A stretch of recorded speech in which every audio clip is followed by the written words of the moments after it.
Okay, so Doc, nakita natin ang dami mong pinaglalaban. And unang-una sa lahat, thank you for taking up the cudgels for a lot of normal Filipinos. No? Ako, I've been a big fan of your work, both on social media and the actions that you do. I think sobrang importante yun na you back up what we post on social media with concrete actions.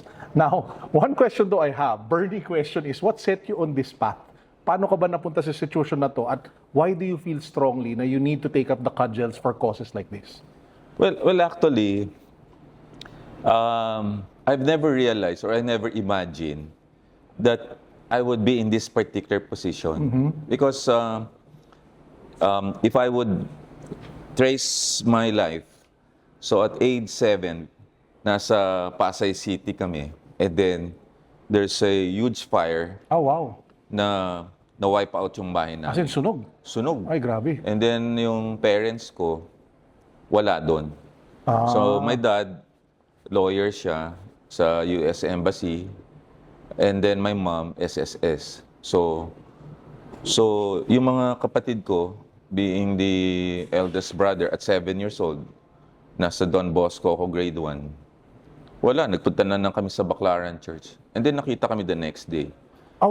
So ikaw na yung nag-ano ng mga kapatid mo? Yeah, So I marshaled them. At 7 years old talaga you had to take on the elder brother role. Oo, right. Oo. So, 6 kami. So, naghirap ang buhay namin. So, the family retreated sa Calapan Oriental, Mindoro. Doon kasi lumaki ang parents ko eh. So, my dad, lawyer din. And then they started a small business. Kaya lang, when we were starting sila, nakita ko yung dami nilang utang. And then I remember, nandun ako under the staircase. Meron mga pumupunta, ganyan. So sabi ko, at the tender age, sabi ko, hindi kami susuko. Okay, so pumasok ako sa grade school, sa libre, and then high school. So, destined ako, gusto ko mag-excel, right? So, kailangan yun. So, for the audience, sorry So, I graduated sa salutatorian and then valedictorian for high school. And that set the pace for a scholarship at UST. Kasi pag valedictorian ka, intuition mo din. Kumbaga, tulong na rin yun sa magulang natin na if we're able to do that. And then, nag-EDSA Revolution. Nandun ako. We nag-pass ng medical board exams. Modesty aside, mga kaibigan, sorry. One of the top notchers ako doon. And then, sabi ko... Sorry, Doc, do you think you fuel for that success or at least for doing well in your academics? A big part of that, yung kahirapan na dinaanan ninyo prior? Yeah. Parang nagkaroon ako ng fire in the belly. Oo. Na yung paghihirap ng magulang ko, kailangan tumbasan ko. Correct. Right. And then, yung mga iba kong kaklase, because it was very tumultuous, tsaka ang gulo nun eh. I think 70% of my classmates went to the US eh. Ah, wow. Oo. 70%? Oo. 7-0? Not 1-7 7-0. I think so. Oh, wow, Kasi nung grabe. nag-reunion, ang dami mga nasa Amerika. So nag-residency na ako. Maaga ako nag-asawa, 28, and my wife, 26. Magkaklase kami. Same age tayo nung kinasal. Yeah. Ako rin, I got married. Hindi, kasi ang reason ko, baka magkahiwalay-hiwalay pa eh. So, Kumbaga ito magulo na. Oo. So, nagkaanak kami. Another difficulty. Nung panganak niya, placenta previa. Nauna yung placenta. Ay. So my wife was then in critical condition. Oo. And my eldest son ngayon 36 years old, si Michael, was in the ICU for 3 months, 3 months? intubated. Oh, wow. So, Thank God he's 36 now?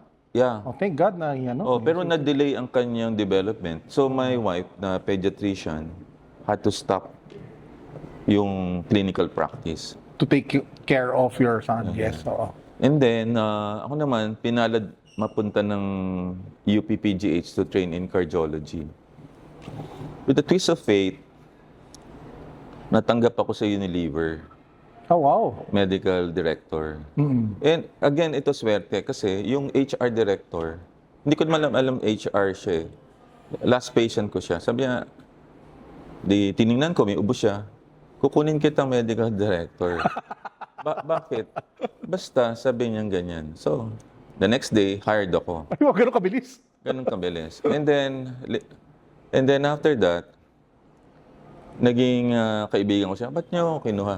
Kasi you have good skills. And then, I went already to your HR department ng Manila Doctors.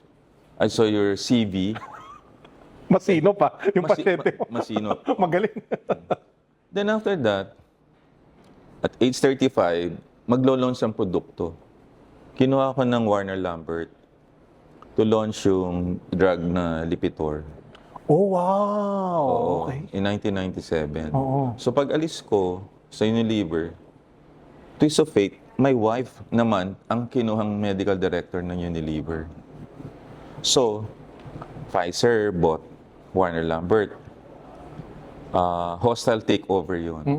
So I worked in the corporate world for almost 15 years until 2011. So sa mga hindi nakakaintindi why si Dr. Liachon marunong ng corporate governance, I worked at two of the biggest. Unilever and Pfizer. Oo. These are titans in the space. Titans. So yung iba hindi naintindihan bakit marunong ako ng finance, marunong ako ng communications, leadership, yan. Kasi part ng training yun when you're in corporate eh. Yes. Diba? Nakakaintindi ako ng finance, ganyan. Okay.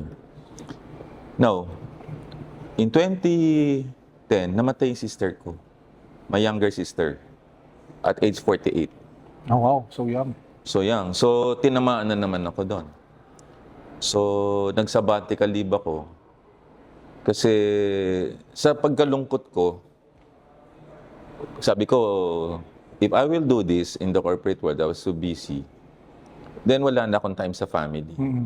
So, tinawag ako ni Secretary Ona, Enrique Ona, I remember.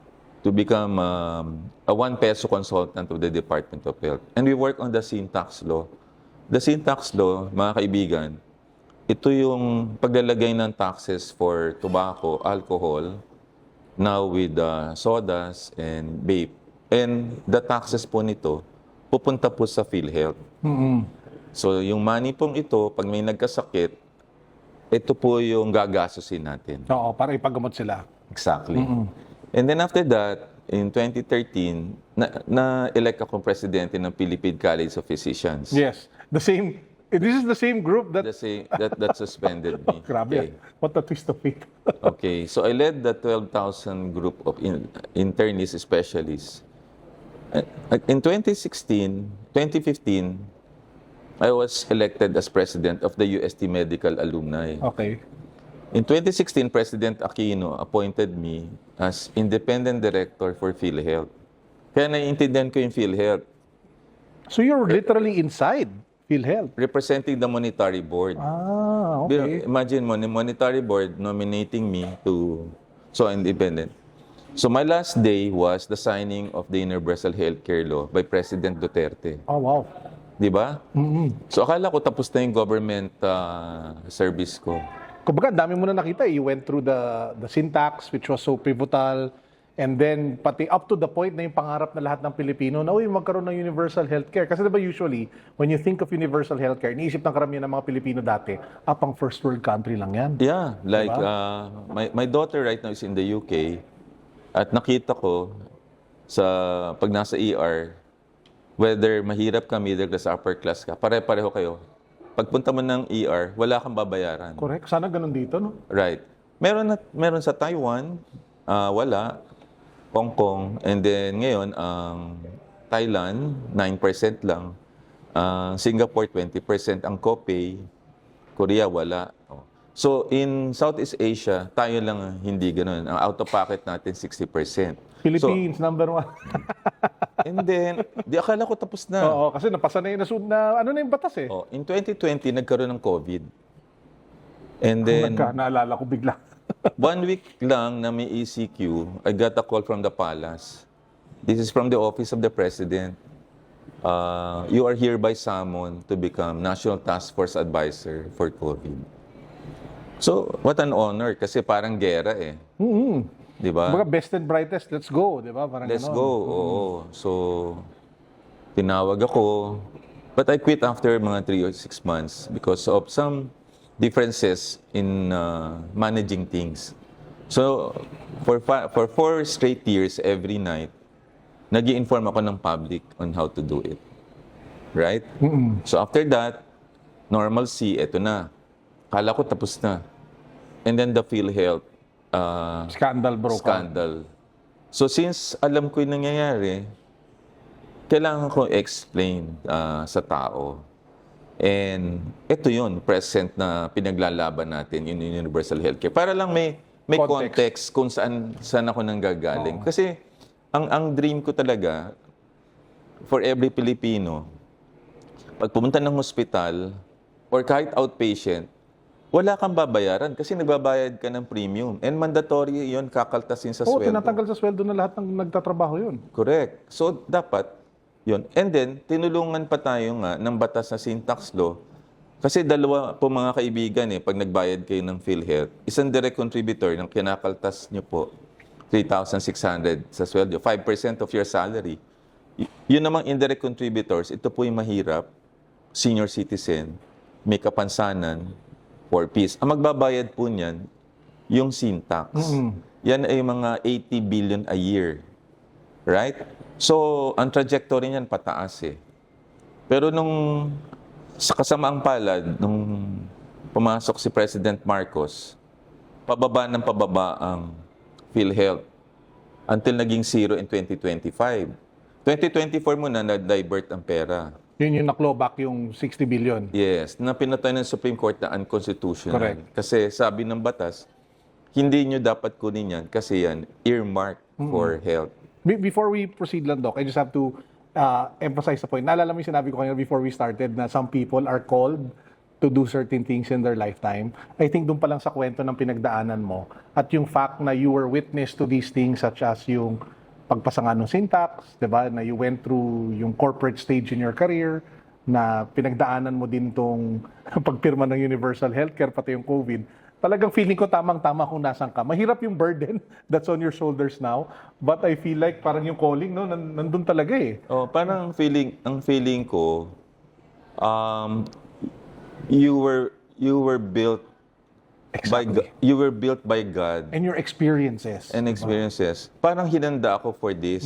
So parang ang feeling ko, in my sunset years, I need to accomplish this. And then if I had to do this lang sa puro social media, Walang mangyayari. walang mangyayari. Kailangan meron ka talagang closure to all of this. Yes. We cannot rant all day sa social media without accountability. Kasi, ang feeling ko kasi, kaya maraming corruption because walang nagiging accountable eh. Correct. Kumbaga marami nagrereklamo, pero walang nagsasampa ng kaso. Exactly. So, complicity is a problem.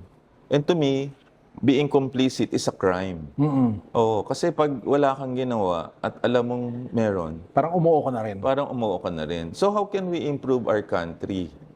Now, I was inspired by two persons. One is Jesus Christ. Yes, of course. So si Jesus Christ was welcomed by the people. But even Jesus Christ, hindi welcomed by the community niya. Oo, di ba nga yung Right. Pharisees, tsaka yung Right. ang daming kwento dun. And then after the linggo ng palaspas, if you remember, Yes. Holy Thursday, binitray siya. Di ba? And then crucified. Right? So I believe that there will be a resurrection for the Philippines after being crucified. And I don't know with the harassments right now sa akin. I hope that there will be resurrection for me too. Okay.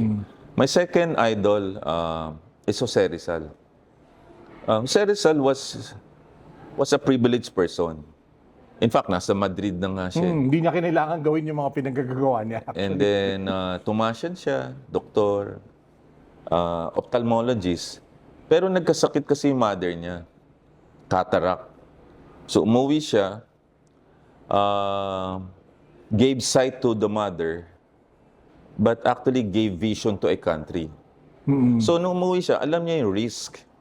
Pero lumaban siya not in the mold of Aguinaldo or Bonifacio. Yes. Oo. Sulat talaga. Sulat, Noli and Fili. And then after 400 years, after Spanish rule, it took the heroism and the martyrdom of Jose Rizal. Before you continue, sana wag umabot sa punto na maging martir ka, no? Well, that's Alam naman natin yung ending ng dalawa, ni Jose Rizal tsaka ni Jesus. well, tinanong ko na yan, and there are a lot of people, no?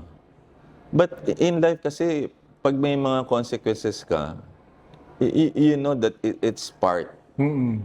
Before you actually plunge on anything, medyo decided ka on what to do. Kumbaga, G na to, laban na to. Oo. So what triggered me dun sa ginawa ko sa ombudsman case, again, reflection niya ng death. My sister died. After my sister, Youngest. so may eldest sister ako yung susunod. Unang namatay yung Marita. So that catapulted me into advocacy. Then my elder sister died 2 months ago, May 3. Condolences, by the way. Right. And then naisip ko, biglaan lang yun eh. So many people die for many reasons. For example, na-stroke siya, hindi na siya nagising. Another patient of mine, nasagasaan. The Ateneans, na dalawa, those famous players, Si Batibor Rene tsaka si Divine Young. who would have thought na mamamatay ka, di ba? So, a lot of people die for many reasons eh. I'm not saying ganun. Kaya lang, kailan may reason ka for living eh. Yung sense of purpose at saka meaning. And I don't want to be corny to the lot of people na nakikinig. But I hope in your heart there's a certain inner voice telling you na gumawa ng ganito kahit a certain percentage, let's say 5% of your time or life, i-boost naman natin. But To advocacy or to something bigger than yourself. bigger than yourself, Yes. di ba? Like what you're doing right now. Well, we try our best. Di ba? To communicate and make a difference, no? Anyway, I believe also in, naging stoic pala akong personality. And Marcus Aurelius, yun ang third kong idol. Okay? And Marcus Aurelius, merong 4 touchstone of goodness eh. You have to have moral courage. Kasi yun daw ang foundation of advocacy. Kailangan Without that, matapang ka. mahirap talaga. Okay. The second is self-control or temperance. So, makikita mo, pag nag-post ako, walang galit. It's just Very factual. very factual. May reference. And 3, wisdom. Hindi lang dapat may intelihensya ka or skill set. Dapat may wisdom ka on doing it. Pero lahat dapat daw nang gagawin mo to seek justice for everyone. So, sa mga nakikinig, I want to emphasize the Marcus Aurelius was an emperor in the olden times, 19 years.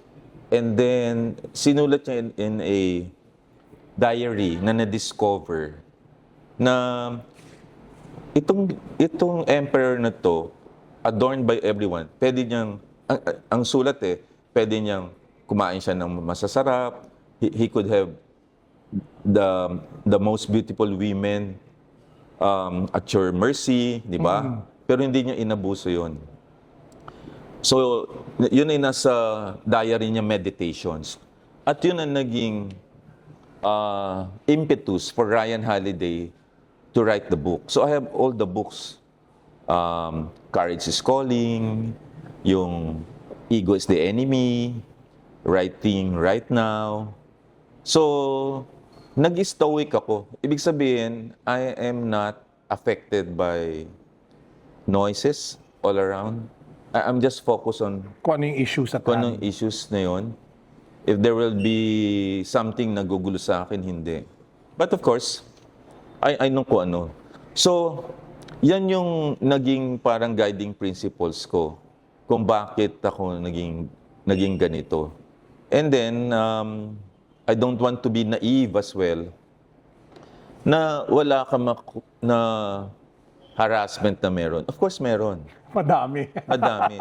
Oo. So, if I had to enumerate, so I have risk to my life, my career, betrayal of friends, you have the Philippine College of Physicians suspension, which I trying to contest in court right now sa RTC Pasig, and a lot more, no? You have bashers, you have... Does it wear you down? Well, sometimes, pero alam mo, there are certain things eh. One is my faith. I have 5F eh. Yun na yung faith in God eh. Ngayon parang nagkaroon ako ng stronger conviction because I know there's Someone looking after you. yes. And then pag nalulungkot ako, I go to the church sa Santo Domingo or sa UST trying to talk to him. Why? Why me? Parang ganyan, di ba? Before you continue, Doc, I have this, to your point on having that bigger backup na si God. Meron ako favorite imagery sa, alam mo yung libro na Chronicles of Narnia?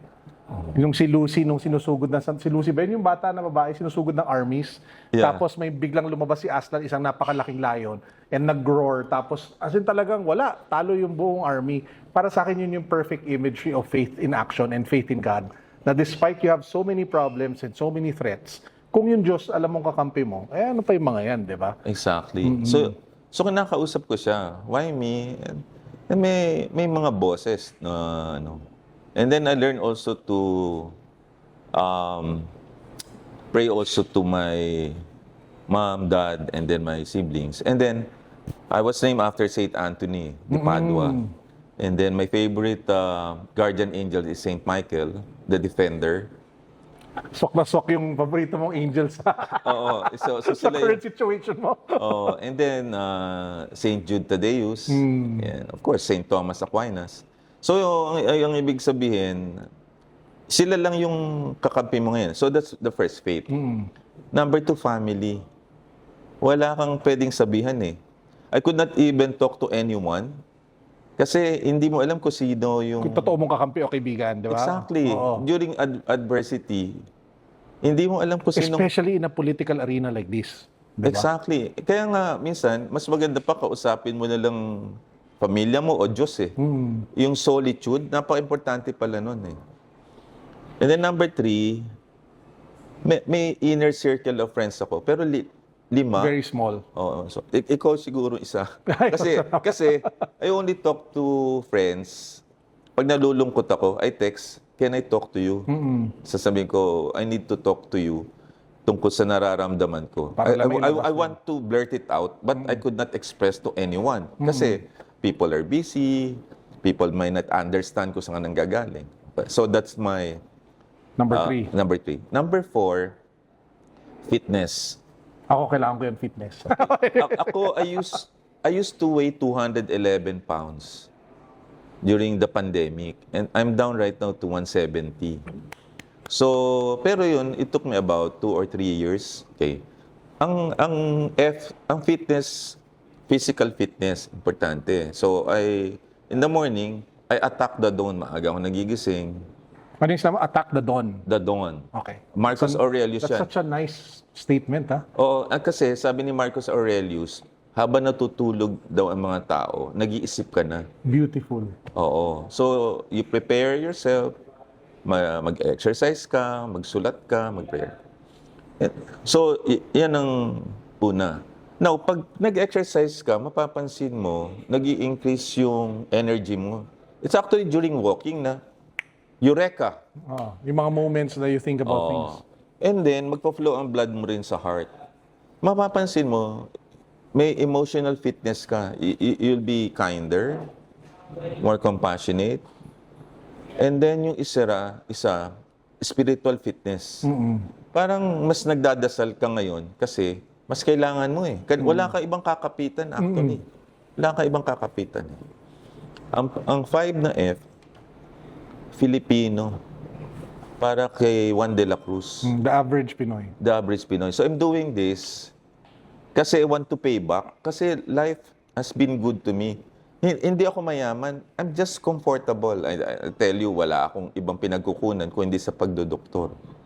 So, ibig sabihin, I never imagine in my life, galing sa Mindoro, isang inosenteng bata na gusto maging Na nasunugan. na nasugunugan at tapos to be catapulted at this position right now. Eh sabi ko, bless ka siguro ng Panginoon. Oo. Pero mahirap na blessing. So, yun yung nangyayari ho sa atin. Nangyari din naman yan in other countries eh. Like, if you remember Mahatma Gandhi, Yes. Martin Luther King Jr., may mga tao eh, di ba? Na in your lifetime may mga ganun. But hindi ko naman gusto ihilera sarili ko. But may certain calling ako. At ang peg ko lang po, mga kaibigan, is healthcare. Wala po akong ibang nais. Dahil doktor ako, gusto ko yung bawat Pilipino, pag na-confine, wala siyang babayaran. At Correct. karapatan natin, kasi naka-enshrine kasi sa Constitution eh. Hindi po siya pribileheyo. It's a basic human right. And then ang pondo naman nandun sa syntax, sa Contributions. contributions natin. At meron din tayong universal healthcare law. So dapat tuparin natin yun. Pero bagkus tuparin, kinuha natin yung pondo na dapat nasa Pilipino, na dapat hindi natin gagalawin. Eh since naiintindihan mo yun, kailangan ipaglaban mo yun. Correct. Kasi alam mo yung nangyari eh. Right. You cannot turn a blind eye. Hindi. Kasi pag ginawa mo yun, then pareho ka na. Ngayon, siguro, kaya ka nakakapagsulat ng gano'n, naiintindihan mo. I know a lot of doctors would like to write about it, pero marami na naka-enlightened explaining yung point. Minsan, itatag nila ako. I like the point of Dr. Liachon na nai-explain. So, my role is to become a teacher. Ngayon, sinearch ko ang word na doctor. Ang word palang doctor galing sa Latin word, ang ibig sabihin docere, to teach. To teach. Magturo. Akala ko to heal. Hindi pala to heal, to teach. Yan. And then, then to heal. And then to lead. Ah, okay. So, ang mantra ng doktor, magturo. Kasi pagka may pasyente ka, tinuturuan mo muna eh. Bago ka mag-heal. And then you lead. Yan, si Jose Rizal, lead. So dapat, bawat Pilipino marunong magturo sa pamilya, sa eskwela, sa workplace, lahat. So basically, my role, or our role, katulad ditong Itong podcast natin. natin, magturo. Correct. Then hopefully, we don't just heal patients, but heal the nation as well. And then, everybody should be a leader. Hindi isa lang. Dapat from the base up. Ang nangyayari kasi, parang iniisip mo that the leader will be coming from the top. Parang saviors, messiah mentality. Oo, pero si Joan of Arc, hindi ganun eh. Talagang base up eh. So, ang Pilipino, para mag-succeed, sa tingin ko, dapat lahat tayo Magsama-sama. magsama-sama para i-rebuild ang nation natin. Paano natin gagawin yun, Doc, pag yung politika dito sa Pilipinas has polarized the country so badly? Well, alam mo yan, may day of reckoning yan eh, na nakikita ko. Marami naman countries after World War II, kung mapansin mo. Japan, from being a tyrant, look at Japan right now. Oh, grabe. So anong realization ko? After ditong problemang to, magbabago ang kultura natin. Kasi marirealize mo. Especially the younger generation who were able to witness the mistakes of their elders. Exactly. So, bakit nagbago? Diba? And then Germany, during the time, Ay, of course. diba, Hitler. Bakit ngayon ang Germany, kaayos-ayos? Correct. Tama? Very progressive, yeah. Very progressive. And then, Lee Kuan Yew, after World War II, kaliit na country, 6 million ang population. Transformed it into a major economic hub. exactly, leader pa. Di ba? Korea, grabe ang Koreang success. Doon nga, magkamali ka lang, magsi-suicide eh. Correct. Sa Japan, ganun din. Harakiri. Harakiri, Oh. di ba? To your point, I have a friend who said exactly or who cited some of those and he feels so frustrated Doc kasi akala niya na because of the massive mandate that was given to the president and the vice president na uniteam na baka ito na yung era na makikita daw natin na Pilipinas dahil ang laki ng mandate eh. Kumbaga with that mandate, they could do anything. Exactly. Diba? They could change the constitution. Not that I'm saying na yun yung kailangan gawin. Pero just I'm saying na any major thing na pwede nilang gawin, they can get away with it. Exactly. Kasi they were voting in massive numbers. If Exactly. they wanted to make healthcare free for everyone, they Exactly. can. If they want to fix all the infrastructure, they can. Walang ko question. Pero, nasan ba tayo ngayon? Anyway, sorry. Yeah. I think ang nangyari kasi doon, hindi kasi genuine kasi yung partnership eh. Oo, it was a partnership for convenience eh. Convenience, oo. Para makuha yung north, makuha yung south. And then after 1 year, nag-iba na ang tono. Tsaka you could already see the cracks eh, no? The Nung simula cracks. pa lang. Parang ako, di tatagal to. Mapapaganon ka na eh. Oo. So, diyan nagsimula ang actually the entire 4 years na going into the 5th and 6th year. Patapos na eh. It's all political bickerings eh. Yeah. And then, nasa gitna si Juan de la Cruz nitong pag-aaway na to. Forgetting about social services, particularly health, education. Di ba? And then, compounded by the flood control pa. Oo. Yung flood control, yun ang nangyari. Kasi last zona, ang sabi mahiya naman kayo. That particular statement actually triggered a lot of things eh. Di ba? Pero nakakatawa. Sino yung mga pumalakpak na sinabi niya yung mahiya naman kayo? Yung mga kurakot din. Di Di ba? ba sa mga congress, sino din yung nagtayuan at nagpalakpakan? Yung mga walang yayan. And then, this 2026, sa last week ng July, what happened doon sa mahiya naman kayo? So, sabi nga ni former Secretary Ben Jokno, ito ang moment of truth. What happened right now after nasabihin mo mahiya naman kayo? Ano yung ire-report ng presidente? Anong i-report ng presidente this coming SONA? Kaya feeling ko, Doc, di ba nagsabi kanina which is why may rally ngayon. Nagsabi si Boying Remulla, si Ombudsman, na magpapaulan daw sila ng kaso, I think this week or next week. Yeah. Kasi ito lead up to the SONA. Exactly. So, yun siguro. No, kaya lang, ang problema na nakikita na iba, I'm not a political analyst, Yeah. but those na unang nakita sa Blue Ribbon, sila ngayon ang exonerated eh. At sila pa yung mga state witness, sila Bunoan. So parang sa akin counterintuitive. Kasi sila yung nag-decide on the budget of 2025 which was recognized or has been recognized as the worst budget in Philippine history. And yet the one at the helm ng DPWH, siya ang magiging state witness. But Pag ganun ka na lang. parang mapapaganon ka na ikaw nag-approve ng contract na yon and you become the state witness. Yeah. So, parang hindi ko maintindihan. I'm just an observant. I'm not a political analyst.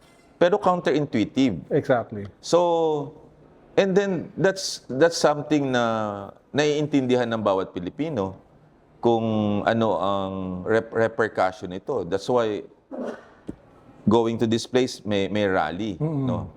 So, ang point na ibig kong sabihin, kung hindi ma-resolve yung flood control project, that's a big problem for the president eh. Kasi that will establish yung credibility mo in terms of accountability, transparency, and integrity. And it will stay in his legacy for decades to come. Exactly. Siya pa naman na nag-initiate nun. So, and then, coupled with that, napakialaman pa yung healthcare. Kasi sa akin, bilang doktor, ang tanging yaman na lang natin ay hindi magkasakit eh. May pera naman, may batas naman to support that.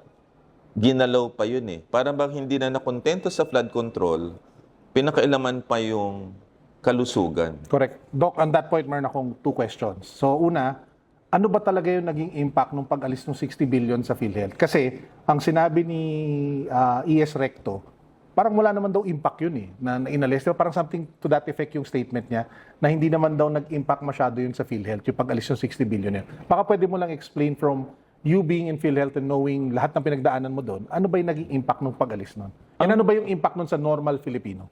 Ang impact nun napakalaki kasi ang daming mga pasyente na may heart attack na hindi mo nagamot. Kasi nilipat mo yung pera eh. Ang dami dong pasyente may cancer na hindi magkikimotherapy, ma-MRI, ma-admit, no? Maraming pasyente na stroke na hindi ma-admit dahil wala silang pera. The last one nga, grabe. O yung 24 hours na 24 issue. hours. Imaginein mo, paying for 25 years, tapos 19 hours lang, hindi na. Di ba, ang sakit Oo, nun? grabe yun. Ang sakit pakinggan nun. Nung napakinggan ko talaga, alam mo, sobrang nag-viral yun for... Ang maganda dahil nag-viral siya to raise awareness, pero at the same time, nakakadurog ng puso talaga basahin. Exactly. Kasi nga, binibilang ko, kung yung 3.6 binayaran mo yun, for 25 years, kinenta ko na, 1 million eh. So kung 200, Grabe. so kung 200,000, hindi ka na naghulog sa PhilHealth at meron ka lang na piggy bank, doon mo na lang ihulog yun eh. Oo. Sigurado kami 1 million ka eh. Ay, ito, hindi mo nga napakinabangan eh. Hindi mo nga napangalambangan. So how many dialysis patients ang napabayaan? 'Di ba? So dami ng hospital. Ako, my hospital is just 2 blocks away, Philippine General Hospital. Ang pila, alas 3 na madaling araw. PGH. So, kung napabayaan yung operations, I think, hindi naman yata tama yung sinasabi ni Secretary Recto. Pangalawa, yung budget, hindi naman talaga naisole. Kasi chinarge din natin sa 2026 budget. So, ibig sabihin, tayo pa rin nagbayad. Kumbaga, the taxpayers paid for it pa rin. Oo, ang tawag nga dyan ni Cardinal Ambo David, double jeopardy. Pero ang tingin ko nga triple eh. Kasi yung lost opportunity, yung interest nun, dapat ibayad pa rin eh. Correct. Oo, di ba? Kumbaga, ibalik nyo yung 60 billion plus interest. Exactly. Oh. Then, in 2025, itong worse. Hindi binigyan ng budget. Bakit nangyari yun? Hindi ko naintindihan yun. Up to till today, I tried to research about it before this session. Hindi mag-click sa brain ko, ba't nila ginawa eh? Kesyo, may pera pa naman daw ang PhilHealth. As in, hindi mag-compute sa brain ko, bakit mo isi-zero yun? Yun na hindi maintindihan. Kasi sabi nila, marami naman kayong pera, sisiruhin namin kayo. Right? So, tandang-tanda ko yun. Kasi sa Senate yun. And then, dinedefend ni Senator Coco Pimentel sa Finance Committee. And I think nandun si Secretary Recto as DOF Secretary. And then, sorry Mama, Senator Grace po, kayo po yung Finance Committee. Parang paparusahan natin. Kasi ang ask ng PhilHealth at that time, 75 billion. So, siniro. Ngayon, sabi ni Senator Ping Lacson, nung siya, senador na, at ni J.B. Hersito, ba't inalaw nyo yun na gawing zero? So, ako naman, last year, February 25, nag-file ako sa Supreme Court na unconstitutional yun. 1 week ago, naka-receive ako ng notice that there will be an oral argument. At na-humble ako kasi ako unang-unang pangalan na included, kinonsolidate yung oral arguments. Isa ako, Justice Carpio, Attorney Vic Rodriguez, magkakaiba, pinag-consolidate. Ang tingin ko... Ito yung pag-zero? Pag-zero. Pag-zero, okay. And then, yung iba, nirereklamo naman nila, yung blank daw yung budget. Para may blank. Iba. Yung sa akin, 2025 lang. I think ginawa ng Supreme Court ito kasi after the son of the President, magba-budget hearing. Ang tingin ko, baka mag-decide ang Supreme Court. Kasi ngayon, ang oral arguments ngayon sa unprogrammed appropriations Na isa pang nakakabwisit na topic ha. I mean, we can spend an hour just talking about unprogrammed. Grabe. Ang tingin ko, baka mag-decide ang Supreme Court before or after the SONA kasi para hindi na naman ma-damage ang budget ng Pilipino. Alam mo, Supreme Court ngayon, Napaka-importante. Yes, sila yung ultimate check and balance eh. Oh, kasi in December 5, unanimous yun eh. 15-0 yun na unconstitutional yun eh. Yung sa PhilHealth, Oo. yung pagtanggal ng 60 billion. Oh, kaya lang, naisip ko, ganun na lang ba yun? Na walang accountability. That's the reason why I filed sa ombudsman. Ng plunder. Ng plunder and technical malversation for cabinet officials. And I think the Supreme Court na-realize din, hindi sila magkaugnay, pero the 2025 and the budget, maayos na so that the budget, wala nang rider provision. Alam mo yung rider provision? Ang ibig sabihin yan, sa budget, naglalagay ka ng kolatilya na nilagay nila na pag may sobra daw pera Pwedeng kunin at ibalik sa treasury. at ibalik sa treasury. At For the first time pala yun nangyari, 2024. first time in history.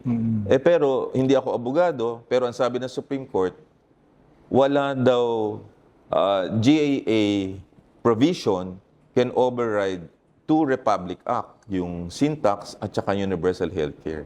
So, klaro yun. Kaya lang, naisip ko, gano'n na lang yun.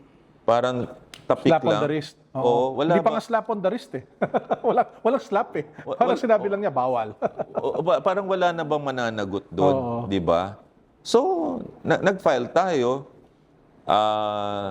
Pagpaumanhin niyo po kay Secretary Recto, Secretary Frederick Go. Gusto ko lang explain kung bakit. Hindi na isama kasi yung PDIC funds. 107 billion po yun Na nakuha din. na nakuha din. Na dapat to i-address yun. Para saan dapat yung 107 billion eh ng PDIC? Yun po yung pondo na kailangan ho ng bangko ng PDIC headed by Mr. Tan, Bobby Tan, na pag nag-bank run ang bangko, may Doon kukunin yung pera. exactly po. So kaya napasama po sila. Kasi dapat obligasyon po nila. Maring wala silang kasalanan, pero complicity is a problem din eh, di ba po? Dapat itama nila yon. Past and present PhilHealth, President Ledesma and President Mercado. Kasi kung hindi i-correct ni Dr. Mercado yung problema sa PhilHealth, 5 months pa lang, ni-report na niya, kulang na daw yung budget, ubos na daw yung pera niya eh.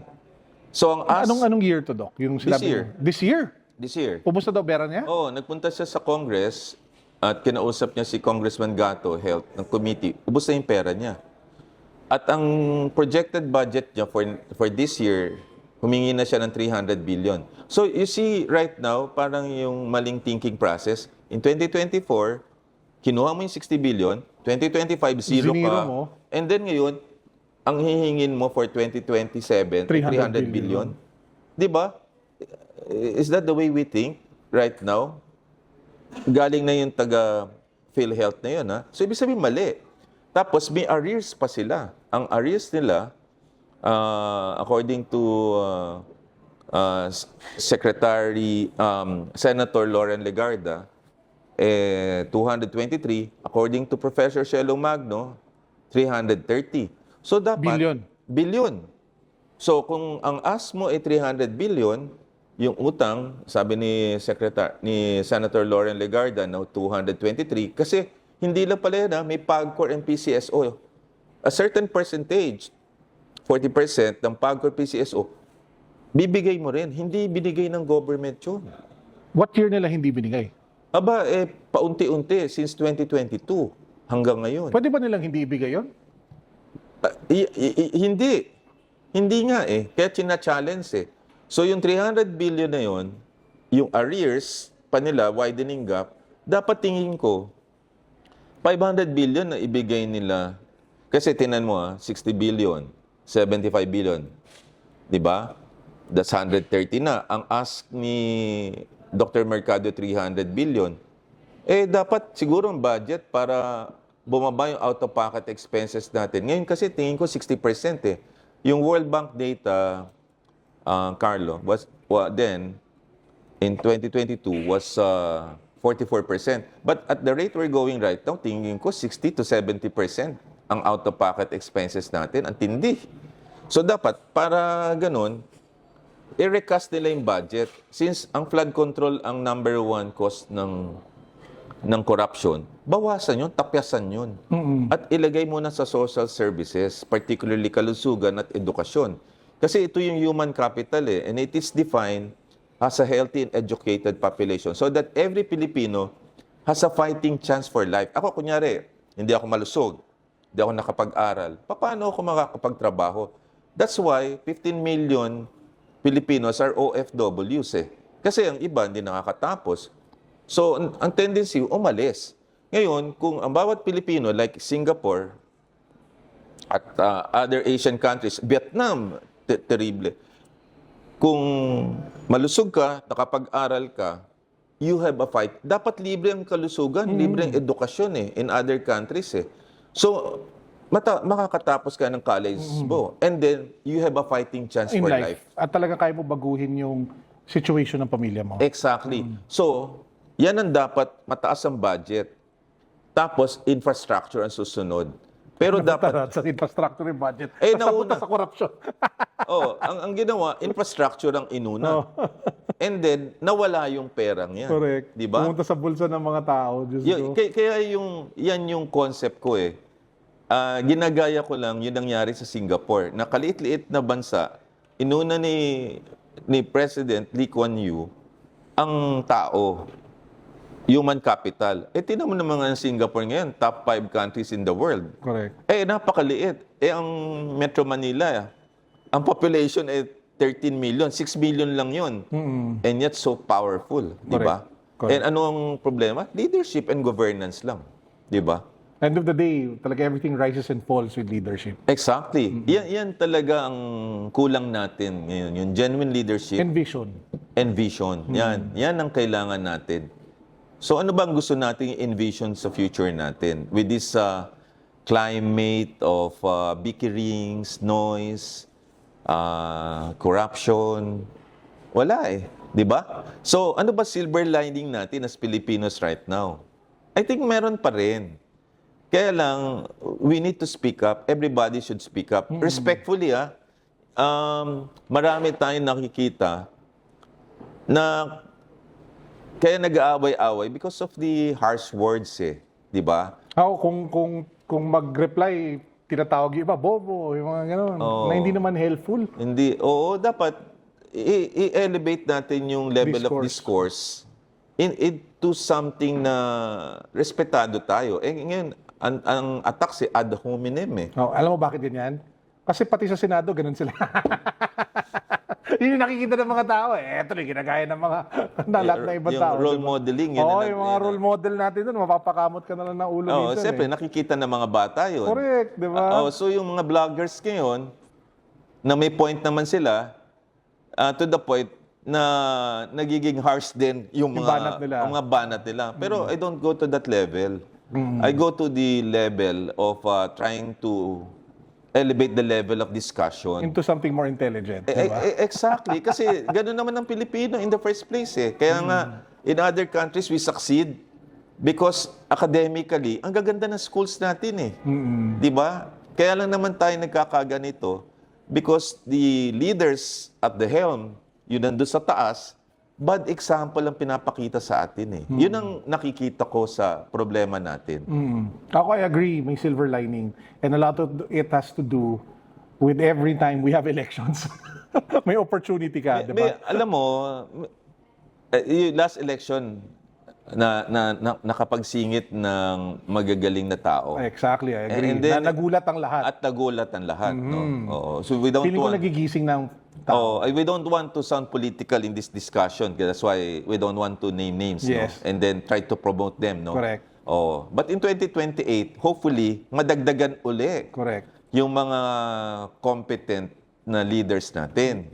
Mag-isip-isip naman ho tayo ngayon. And then, when we campaign talaga for persons na may competence. Yan ang unang-una. And platform talaga. And platform. At saka yung ipagtatanggol ka talaga. Hindi lang yung personality. Hindi lang yung personality. Yan ay babalikatin natin. Kasi baka magsisina naman tayo, 6 na taon po yan. Sana makita natin, tinatawag nating silver lining. Itong 2028 natin, kung nakikinig kayo mga kababayan, last card ho natin ito. Kasi pag hindi natin inayos po ito, tingin ko, hindi tayo magsasucceed na eh. Kailangan ayusin to 2028 na to. But it should start from everybody. Not only one, two persons, not only sa schools, not only the workplace, not only the rich, not only the church, but every one of us. Kailangan balikatin natin ito. Kasi kung hindi, walang aasahan ang ating mga anak at saka next generation of Filipinos. Laggard na tayo. Do you know, Carlo, tayo yung pinakamaigsi ang lifespan sa Southeast Asia, 70. So sa mga nakikinig, yung Google. Wow. Samantalang the rest of Asia above 80. Oh, wow. Ang laking Oo. difference na, 10 years. Oo. And according to the World Health Organization, our access to medical care, yun ang Number one reason. number one reason. Kasi Kasi zinero nila yung budget na 2025 eh. Hindi natatakot kasi yung mga citizens in Southeast Asia pumunta sa hospital because they know ang copay nila bababa or libre. Tayo, takot tayong pumunta sa hospital. Oo. Kasi, at pupunta na, malala na. Nagda-dialyze ka na, mag-angiogram ka na. At isang sakit na lang, mahirap ka na. You know what, Doc? Ikukwento ko lang. I lost my dad precisely because ayaw niyang ipasan yung paggamot sa pamilya. Kasi parang tinago niya na meron pala siyang cancer. Na napansin na lang ng nanay ko, may bukol na pala siya dito. And it was already too late. Pero nung kinausap namin siya kung ba't niya ginawa yun, sabi niya, ayaw niyang maghirap yung family financially. Kasi he knew how much it would cost to resolve or to at least try to heal him. Siyempre, lahat kami sobrang nalungkot about it. Kasi at the end of the day, kung ano naman kailangan gawin, gagawin naman namin lahat eh. And I think hindi lang ako yung Pinoy na ganun yung pinagdadaanan. Hindi lang kami yung pamilya na ganun. I'm sure madaming kwentong ganun. Pero nangyayari. gusto ko mag-reflect dyan. Ako, sa mga nakikinig, I told my wife about this. Pag dumating sa point na idadialyze ako and then ang quality of life ko na pangit, let go. Like si President Aquino, di ba? Namatay siya at age 61, diabetes, kidney failure. And if the audience would read on the story President Aquino, nagka-diabetes siya, and then I think 2 sessions hindi siya umappear. And then, nagpaluto siya ng masarap na pagkain. And he was found dead the next day na lang. Kasi ang tingin niya, mabait siya eh. Una-una, ayaw niya daw i-jump yung donor sa kidney transplant. Number 2, Hindi ko alam yun Yun pala yung kwento doon. oo, ang bait eh. Number 2, wala naman daw siyang pamilya. Number 3, sabi niya sa driver niya, going to Makati Med daw, 3 hours, pabalik 3 hours. Magpapahinga ka lang next day, magdadialysis ka. So you burden daw people din. Hindi na productive yung nagbabantay sa iyo, hindi ka na rin productive. Tapos you burden your family member. So even ganun kayaman at privilege si President Aquino, nakita niya. So sabi ko rin sa sarili ko, and I told my wife, I don't want to burden you na mag-alaga sa akin kasi I have seen it in the hospital eh. Ubusan lang ng pera yan. Pag naubos ang pera mo, wala na eh. And then the other one, cancer na stage 4. My dad died of liver cancer. So, ang gusto ng daddy ko, pagamot pa rin. Pero 6 months pa rin eh. So, gumastos kami, buong pamilya, para sa kanya. Pero wala rin eh. My mom, breast cancer, 7 years, talagang binalikat namin ito. Pero doon pa rin eh. So, sabi ko sa sarili ko, pag dumating ang point na irreversible yun, even technology and advances in medicine cannot save you. What will save you right now is to prevent illness. Yung kung naninigarilyo kayo, Itigil mo na yun. itigil nyo na yan. Pagda-diet natin, Kailangan ko na daw mag-diet, sabi ni Doc. yung mga, or mag-exercise kayo. Hindi lahat naman meron ho yan pagbabago eh. May certain realization yan eh.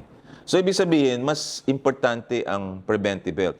Kaya nga, the other day, natatawa ako kay President Marcos na pinagmamayabang niya, this will be the biggest dialysis center in Southeast Asia, dun daw sa NKTI. Bakit infrastructure na naman? Bakit hindi i-prevent ang diabetes and hypertension causing chronic kidney failure? But we try to engage people to use that dialysis Eh center. gusto nga natin mas less yung magpapadialysis. Exactly. So, sabi ko, parang misplaced yung priorities natin. And PhilHealth is actually spending 17 billion annually on dialysis. 17 billion. 17 billion. And 11% of the population may chronic kidney disease. 11? 11%. 1 out of 10. Yes. 11%. Yeah. Because Papayat na tayo daa. nag-surge eh. Oh. Oo. Ayan, ikaw din, Ray. Oo. Teka lang, Doc. Nagsasabi lang ako, papayat na tayo. Okay, sige, go. And then, nang pumunta ako in other countries, in one time naman, nakapunta kayong Hong Kong. Marami ba kayong nakikita mataba sa Hong Kong? Wala, masyado. Taiwan. Oo. Kasi wala sila maglakad. And then, sa Japan. Wala talaga. Doon hanggang 20,000 steps per day eh. At natural yun sa kanila. Korean, may nakita ka ba? Ang popogi, ang gaganda. Singaporean, wala. Alam mo bakit? Inayos nila yung country nila na walkable Yes. ang environment. Tapos pag tiningnan mo, may calorie counter yung pagkain. Di ba? And then, pag bumili ka dun sa eskaparate nila, kita ko sa UK, may traffic light. Nyari, salt, sugar, fat. Pag red lahat yun, choice mo na kung gusto Kumbaga yun yung warning sa Yossi, di ba? Dati pag bumili ka ng Yossi, may picture ng mga baga na nabubulok, parang ganon. Inayos nila yon to educate the public. Ako, dapat ang gawin sana ni President Aquino, President Marcos, ilagay sa curriculum ang preventive health. Turuan na bata pa lang, formative years. And then, sa college, sa workplace, Kumbaga, sa community. incentivize more healthier lifestyle. Exactly. Rather than, ang tawag dyan, you address it upstream rather than downstream. Kasi sa downstream, mahal na yan eh. So, kung sa Japan, nakakatuwa doon. Wala palang exam doon hanggang grade 4. Values mo na. Laking bagay nun, ha? At pag natutunan yung values, yung paglilinis, yung healthy, sa grade 4 pa lang mag-i-exam. So, ibig sabihin, tinuturuan mo na nila yung mga bata in their formative years na ayusin yun. Sa Singapore, nakakatawa. Meron ang nabasa niyan kasi I'm a fan of Lee Kuan Yew. Tinawag yung parent, itong anak nyo ngayon medyo overweight eh. So, pagpapaalam lang na iikot siya sa oval every day ng 30 minutes. Pagpapaalam lang namin para pumayat siya. Ibig sabihin, ganun tinuturo. Para sa ganun, pagka dumating siya ng adulthood, hindi na siya magkakaroon ng sakit. That's the way how to do it. So, to teach, and then heal, And then lead. So, yun dapat ang mantra natin sa ngayon. But right now, I don't see it eh. I don't see teaching the population to be healthy. We don't see also heal kasi yung pondo, winawaldas nga for healthy, right? And then, we don't have the righteous leaders. In fact, corrupt leaders ang meron tayo eh. So, sa teaching part, we have a problem. Huge problem. Sa healing part, huge. Massive problem. Massive. And the worst, massive, Leading. leading. So, saan manggagaling yan? Di, kung hindi kaya yan sa taas, dapat we start sa family, which is the smallest unit. Kumbaga yung immediate circle that you have. Yes. And then your areas of influence. Let's say ako, may areas of influence ako. Meron akong followers sa social media, may followers ka din. Yan ang una nating gagawin is to enlighten. And then hopefully we heal and then we lead. Yan. And hopefully it multiplies within our circles of influence and lumaki at dumami pa. Exactly. Yan yung I think that was the mantra of Jesus Christ, teaching, right? Kaya nga nagkaroon siya ng evangelist, hindi niya kayanin. Ang ginawa niya, nag-evangelist, right? And then apostles, tama ba? Yes, meron siyang 12. May 12. Na nag-try doon naman yung isa. Okay. May betrayal eh. Oo, lagi. kasama naman yun sa kwento. It's character building, di ba? Sabi nga nila. Jose Rizal, di ba? With that kind of di lumaban ng mga Pilipino, hindi na natakot. Tama ba? Even quiet resistance. You remember Mahatma Gandhi? Yes. Oh, fasting. Or Nelson Mandela, incarcerated sa South Africa and then naging presidente and then naging Nobel Prize winner. What I'm trying to say, it will take sacrifices from each one. But kung each one will sacrifice for the common good, maganda siya no?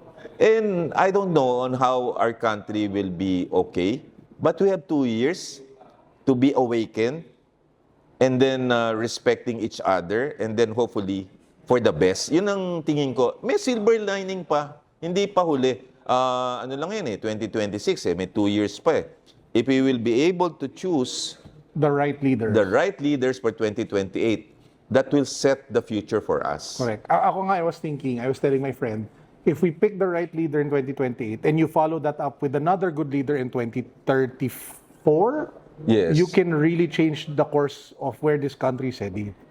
Diba? Correct. Alam mo, tingin ko, 2 terms Yes, kaya. exactly. Oo. Dalawang presidente lang na magkasunod na matino. Matino. Yun lang yung kailangan ng Pilipinas. Kaya. Kaya. Kaya itong 2028, sa mga nanonood na kapwa Pilipino ko, don't squander that opportunity. 3 buwan lang ho yung campaign na yan. Dapat, bawat Pilipino, gamitin yung social media nyo. Libre yan Campaign. Campaign hard for the ones that you feel. Oo, campaign. Ang ibig sabihin, kung ayaw nyo mag-endorse ng tao, at least man lang yung attributes ng kandidato na gusto kandidato na gusto ninyo. Or policies that you feel are strong. Yung sinasabi mo, unang-una, competent, visionary, honest. Yan yung mga gusto natin So, Doon pa lang sa pangatlo, Doc, ang dami na pumapalpak Honest. yung honest. Ang dami na nagpe-fail. F na sila sa card. Oo. May survey niyan. There's a book.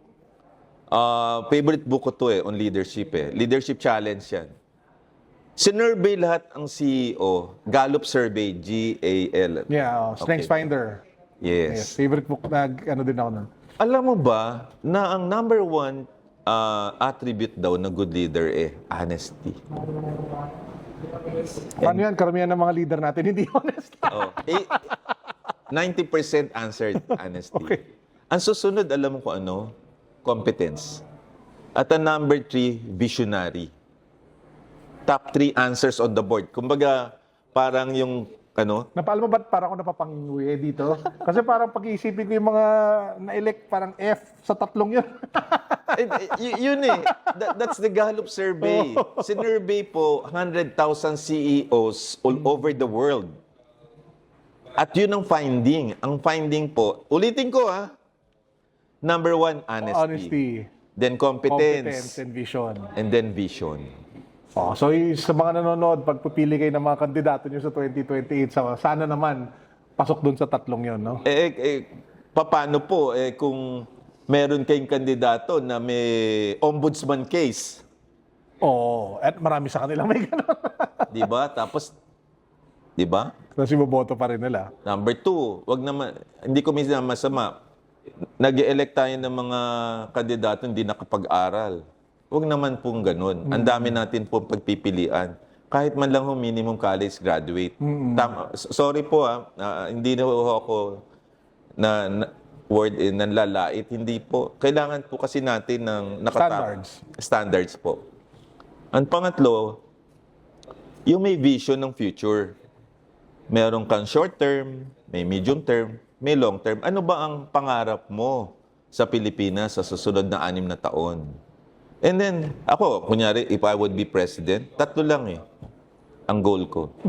Ang una, gusto ko, bawat Pilipino ay malusog. Gagaya ko Lee Kuan Yew. Libre dapat ang kalusugan. Kasi, yan ang kailangan natin lahat Number 2, dapat libre edukasyon. Para yung sweldo mo, wala ka na iisipin. At ang pang-3, ekonomiya. Kasi kung healthy ang human capital mo, yung financial capital mo susunod Tama ba? Correct. Oo. So, kailangan pagyamanin yung 3 yon. yun, kung ma-accomplish ko lang yung goal na yan, kunyari ako presidente, nangangarap tayo, no? Let's say American president, ang favorite ko yan si Michael Douglas. One of my favorite movies, yeah. Annette Bening. Yes, oo. Di ba? One of my favorite movies. Klaro ang ano niya ang kanyang values klaro di ba? So, sa akin bilang Pilipino, ang kailangan talaga natin kalusugan. Kasi pag talagang nagkasakit ka dito sa Pilipinas, maghihirap ka. Number 2, edukasyon. Kawawa ang maraming hindi nakakapag-aral. Walang fighting chance lalo na yung mahihirap, no? At ang mga doon, dami walang trabaho. Kasi they would end in menial jobs kasi hindi sila nakapagtrabaho So, most of our magiging domestic helpers, ang iba mag-OFW. Di ba? We're the number 1 palang exporter of nurses in the world. And doctors. Imaginin mo. Tapos yung mga doktor na in-export natin, nagiging nurse pa. Yun yung nakakalungkot. Exactly. Pero when they go to the other countries, sila nag-e-excel. Kasi binibigyan sila ng opportunities doon To excel. To excel. In our countries, we have the best medical schools in the country, di ba? Pero nalulus natin sila Ang tawag dyan brain drain or exodus or migration, di ba? So, kawawa ang Pilipino kasi parang paper mill lang tayo na taga-produce, after 1 or 2 years, aalis sila to serve other people in other countries. Not that we're saying that they're not patriotic. No, because they have opportunities somewhere else. Ibig sabihin, they want to seek greener pasture. Yun ang tawag doon. And more opportunities for themselves and their family. Exactly, so that they can pay back yung families nila at home. So, I don't blame them. Kung anak ko nga, umalis Kasi sabi niya, during the pandemic, if I would not decide right now, kung hindi ako magdi-decide, baka late na sa akin to decide. Di ba? Ngayon, okay siya. So, what I'm saying, ngayon, mga kaibigan, ang favorite kong quote from Viktor Frankl, yung Nazi camp, isa siyang psychiatrist If you cannot change your environment, then you have to change yourself. Medyo mabigat, no? Kung hindi nyo daw kayang baguhin ng environment. Ang Pilipinas. Baguhin mo muna sarili mo. Baguhin mo daw yung sarili mo. Ang ganda, no? Kasi ang storya kasi niyan, na Nazi, sa bawat araw daw ginagawa, nag-exercise siya, kahit nakakasuka yung pagkain, kumakain siya, hindi siya nalulungkot, na-survive niya yung concentration camp. Yung iba, nanghihina na ang loob. Di nag-exercise, ayaw kainin yun. Di mamamatay ka. So, nung natapos na yung gera, nag-survive siya. Kasi sabi niya, kung hindi mo mababago yung environment, baguhin mo sarili mo. Ba't si Nelson Mandela, 27 years sa Robben Island, nung namatay si sir ko, sumama ako sa wife ko kasi may convention. So pagpunta ko doon, napapunta ako doon sa isla kung nandun si Nelson Mandela. Ang liit ng karsel, Kung saan siya na, Oo. Sabi ko, 27 years, nakulong siya doon. Grabe. And then, after that, naging president siya ng South Africa. And then, naging Nobel Prize winner pa. Natatagan niya yon. So, ibig sabihin, mga kaibigan, hindi pa huli ang lahat. Kasi kung hindi natin mababago yung environment natin ngayon, pwede natin mabago yon sa sarili natin Huwag na niya natin pakialaman yung other persons But if you can influence other people by doing good, then marami tayong magiging maayos na Pilipino. Kaya hindi ako naniniwala na wala tayong pag-asa bilang Pilipino. Ang dami pang, kumbaga ako I'm a firm believer that the best days are always ahead of us. Exactly. Hindi. So, hindi pa tapos. Ako, I'm not hopeless. Lagi akong umaasa na may silver lining. Every dark cloud naman. Oo. Kaya lang we're drifting away Para tayong, parang galing sa Mindoro, isa kang boat. Pero hindi mo alam kung saan kang port pupunta. Lack of vision. Wala Yun talaga yung di problema. ba? So parang we're drifting away. So dapat tayo, mga kababayan, magkaroon tayo ng leader na hindi drifter. Kailangan na from port to port, madadala tayo. Malinaw kung saan niya gusto dalhin yung At Pilipinas. kahit maalon, ang ibig sabihin, wala naman dagat na hindi may smooth alon. sailing, oo. Oo. Pero dapat yung leader na yon, yung captain na yon, kailangan kahit Steady hand. steady or maalon, dadaling ka doon sa port. Diba? And I think, Doc, yan yung number one thing that we should impress on the people listening na come 2028, yun yung singilin ninyo sa mga kandidato. Ano ba yung vision ninyo Exactly. para sa Pilipinas? Ano ba yung nakikita nilang priorities in terms of policies? At hindi vague. Yung problema kasi sa previous election, ano ba yung pinaglabanan nila? Unity. Yun na yung policy nila mag-unite. Parang makakain mo ba ang unity? Wala eh. Di ba? Hindi naging malinaw tuloy kung ano yung magiging theme or ano yung magiging priority pagpasok sa governance. Versus sabihin natin maraming galit kay Duterte at maraming galit sa kanya. Pero you kinda know what would happen if he became president, di ba? Ang tawag dyan Alam mo siya eh. may plataforma at saka may blueprint for change. A lot of people might disagree with what he did and what he stood for. But if there's one thing you can credit him, he said all of those things when he was running. Di ba? A lot of people, warts and all, sasabihin natin ay masama si President Duterte. Ngayon, nandun na siya sa Hague eh. And we keep on hammering yung... Pero nagdurusa na siya eh. I think we... Oo. So ako naman, ako apolitical kung magpo-post eh. Lagi. I'm not political eh. I'm issue-based lang eh. Pero tayo kasi, hindi natatapos yung politika natin lagi. Nakakalimutan natin lagi. No? Nobody's perfect. Even from Cory Aquino's time, Oo. or President Marcos, Oo. or FBR, GMA. Lahat sila may lahat. may Or problema. ERA. Mas lalo na yun. Lahat. Even Pinoy, ang dami Even mong pwedeng Pinoy, sabihin. kasi yung PDAF, di ba? Oo. Oo. So walang perfect na president. And nobody is. Di ba? But I think, we live kasi in an imperfect world eh. And we cannot be perfect.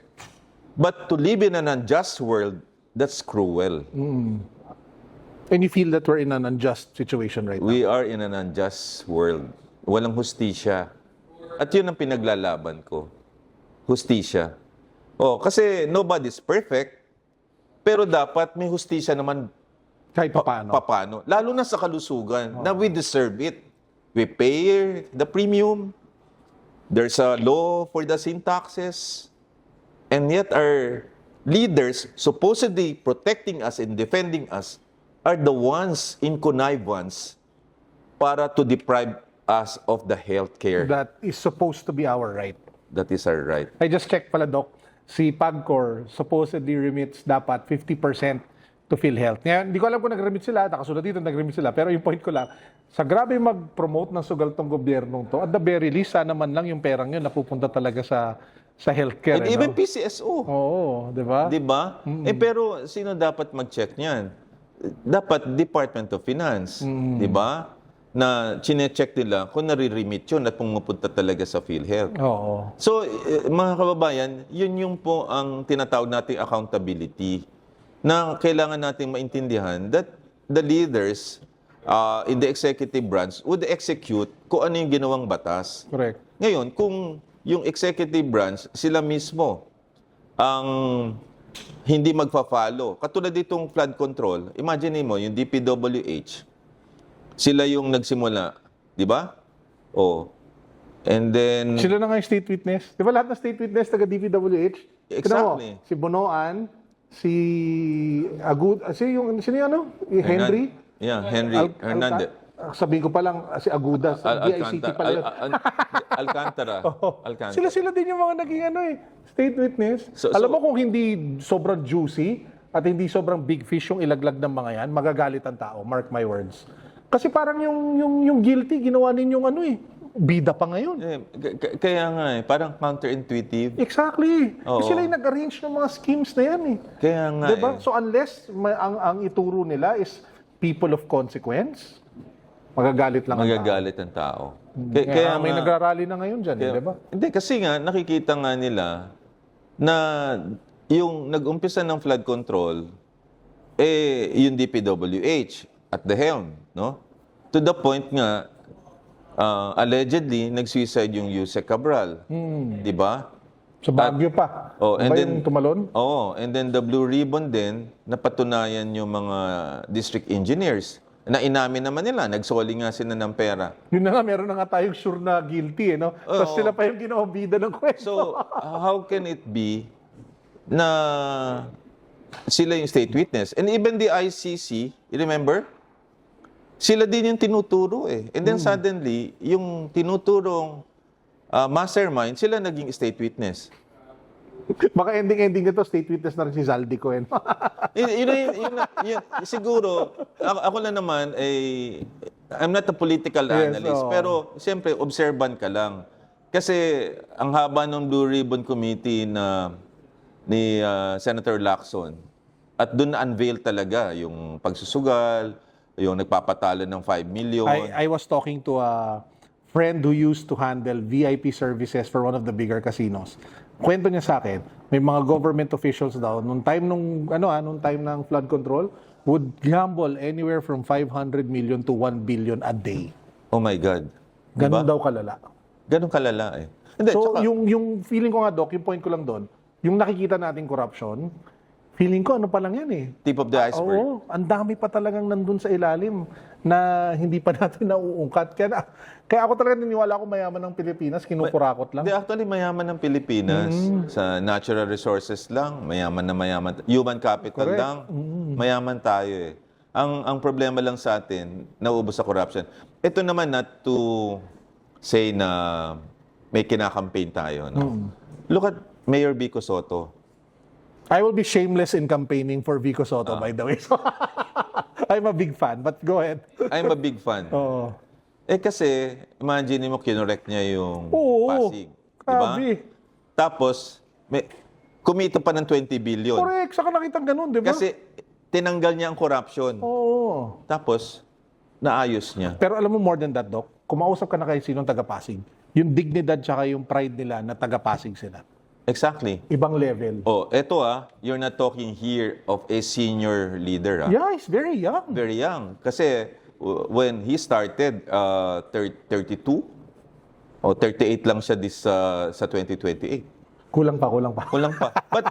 But and then, na-recognize all over the world yung leadership. Exactly, yung caliber. Yung huli, Bloomberg yata yun eh. Yung one of the top 5, no? So sabi ko, may pag-asa eh. Oh, correct. Alam mo, pasok siya dun sa tatlong sinabi mo. Ano yun? Honesty, competence, tsaka vision. Pasok na pasok. Pasok na pasok. Oo. Sana lang mas... Ano ba yung minimum age? 40. 40? Okay, malapit na yan. Diba? Stand out eh. Stand out siya eh. Tapos napaka-humble pa. Correct. Pag nakausap, alam mo siya lang yung isa sa mga politiko na minessage ko sa Instagram for no reason. Nag-reply. Hey, mabait. Nagulat ako, nag-reply talaga siya. Ako nga, humbled ako. Kasi sa Twitter, pina-follow niya ako. Ah, wow. And to be followed by Vico Soto. Oo, matters a lot. It matters a lot. Then pina-follow. Natutuwa naman ako at pina-follow din niya ako. And nakakatuwa din na a certain leader na ina-idolize mo, pina-follow ka. I wish we had more Vico Sotos. Yun nga If pwede lang natin siyang isalpak sa cloning machine or sa Xerox machine.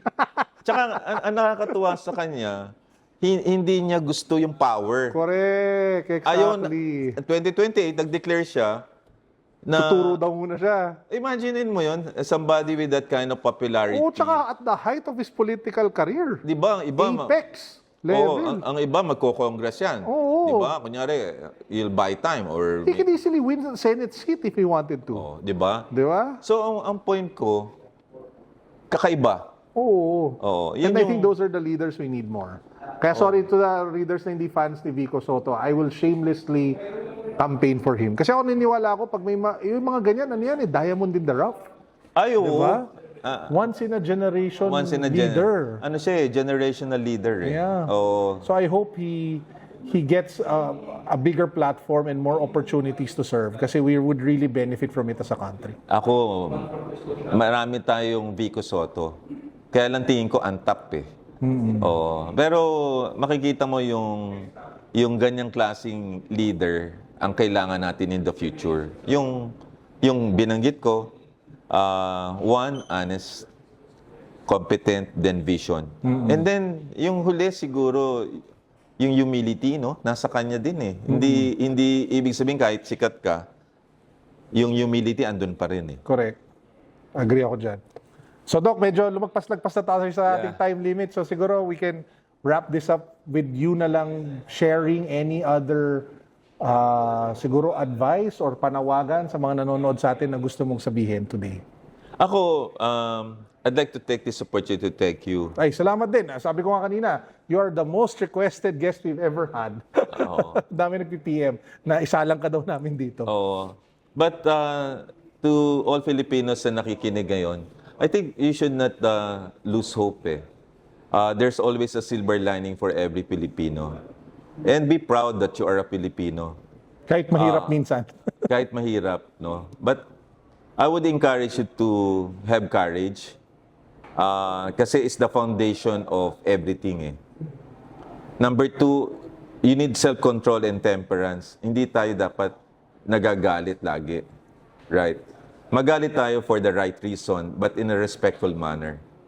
And then, kung nakapag-aral tayo, let's use our intelligence and skill set towards wisdom. And the last one is to secure justice for everyone. In the right way na kailangan natin gawin. But it would entail sacrifices. And for me, I have been encountering a lot of problems, but with a deeper faith in God and my family and my friends, and I hope justice will be with me, and I hope I can see that particular better and wonderful and beautiful Philippines pa rin in my life. I hope I could live up to 90 to witness that. Sabi nga ng apo ko si Simi, one time sa dinner before I close, would you be present in my graduation? So, binilang ko. So, I would be 85 to 90. So, nagkatingin lang kami ng wife ko. And with Lily is my granddaughter na nasa UK. Birthday niya ngayon, by the way. Happy birthday, Lily. Lily ba? Sabi ko, we will try our best to be there. Eh, 90 yun eh. So, mga kaibigan, there's hope. And live up to 90 to witness that. At para maitaas naman natin yung ano yun, average lifespan. Lifespan. Oh. In our lifetime, maybe in 2 terms as president, sana Kaya yan. 80 na ang lifespan. Lifespan ng Pilipinas. Dapat ang target ng next president 75 yun, and then 80. Di ba? Para dahan-dahan tumataas. Yes. So in closing, be proud you're a Filipino. Be proud na you are a person that can change the landscape of this country. Be proud that we're still fighting for that particular justice. At magdasal po tayong lahat at huwag tayong mag-away-away ho para sa bayan. Okay, correct. And Doc, siguro before we end, I just want you to know that we will always keep you in our prayers. We will pray na like a protektahan ni Jesus sa pinaglalabanan mo. Yes. And if there's anything that we can do to support you, just let us know. Nandito lang kami para sa'yo. Okay? Hindi ka nag-iisa, Doc. Thank you very Okay, much. and with that said, guys, make sure to follow Dr. Tony Leachon in his Facebook page. Yeah, Facebook page, Instagram, and then sa Twitter. I will link all of those down below so you can check it out and follow him. And again, the best thing we can do, kung gusto nyo i-share yung mga pinopost ni Doc, malaking tulong yan. And if you want to take up the cudgels as well sa mga causes na ganito, sabi nga ni Doc, di ba? If you cannot change If you cannot your change the environment, then you have to change yourself. ibig sabihin yan, abangan ninyo, magpapapayat na ako. Okay, okay, but that's it, Doc. Maraming salamat. Thank you. We appreciate you. Thank you.